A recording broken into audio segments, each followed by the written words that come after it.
Honolulu, Hawaii.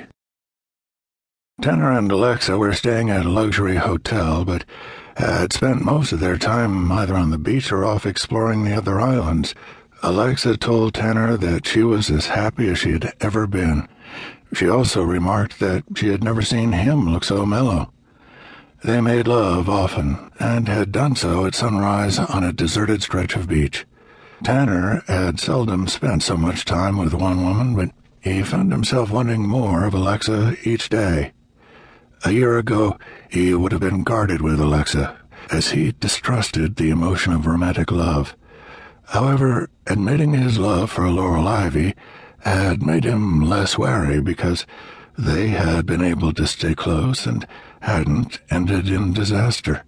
The fact that Laurel married Joe Pulo made him glad, not angry, because he knew himself well enough to know that he could never have given Laurel the life she wanted. He liked New York City a great deal, but he wasn't ready to settle down or retire from being an assassin, and he hadn't known anything approaching a normal life since he was a boy of 16. They were reclining in lounge chairs out by the pool when Alexa sat up and grabbed her beach robe. "I'll be right back. I'm out of lotion. If you see a waiter, tell him to bring me another drink." "Will do," Tanner said. He was enjoying Hawaii, but Conrad Burke had gotten in touch with him that morning via an email account, and Tanner agreed that he would consider taking a contract. The man who had survived, despite the best efforts of the U.S. government, had yet to resurface, but Burke wanted Tanner brought up to speed on the target in case an opportunity arose to take the man out.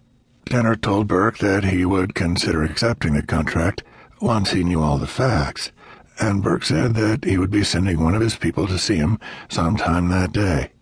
Earlier, when Tanner passed through the lobby on the way back to his hotel room, he expected to find a message waiting for him when he checked with the front desk. Tanner was looking forward to finding out who the target was that had proven so difficult to kill, and he was ready to leave paradise and get back to work. Tanner smiled inwardly. The words, "It's time to go to work," was the code phrase Burke had given him to remember. Burke said that when his employee made contact, that they would use that phrase to identify themselves. Afterwards, Tanner would be given the details of the contract they wanted him to fulfill.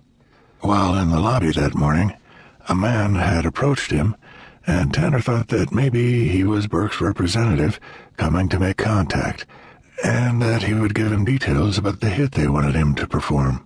When the man spoke, and the first words out of his mouth were, "It's time to go," Tanner was certain it was Burke's man, and that he was saying the identifying phrase, "It's time to go to work," but no. Instead, the man said, "It's time to go to the meeting. Do you know what conference room it's in?" "I don't know what you're talking about," Tanner told the man. "The meeting of regional managers for Kirby Vacuums. Aren't you the guy that runs the Seattle division?" "Nope," Tanner said. "Oh," the man said, as he took a pair of thick glasses from his pocket and put them on. When he got a good look at Tanner, he gave him a weak smile. "Sorry, but there was this hot girl at the bar, and I took my glasses off when I went to talk to her. You know how it is." "Goodbye," Tanner said, and the man moved away in a hurry. After Alexa left to get more lotion, Tanner shut his eyes for just a few moments, but when he sensed movement, he opened them and saw a woman taking Alexa's place beside him as the beauty stretched out atop a chaise lounge. It was Sarah Blake, the same woman who had seen to Dan Matthews' torture and interrogation a week earlier, although Tanner had no knowledge of her involvement. Sarah looked sexy, with her long raven hair shining and blue eyes sparkling with mischief. The red bikini she wore was not only small, but daringly so, and she definitely had the body for it. She smiled at Tanner. "Aren't you going to say hello?" "I'm hoping it's a bad dream and I'll wake up soon." Sarah laughed. "I'm real, and I think it's plain to see that I'm not concealing any weapons." Tanner took off his sunglasses and gave her a long, measuring look.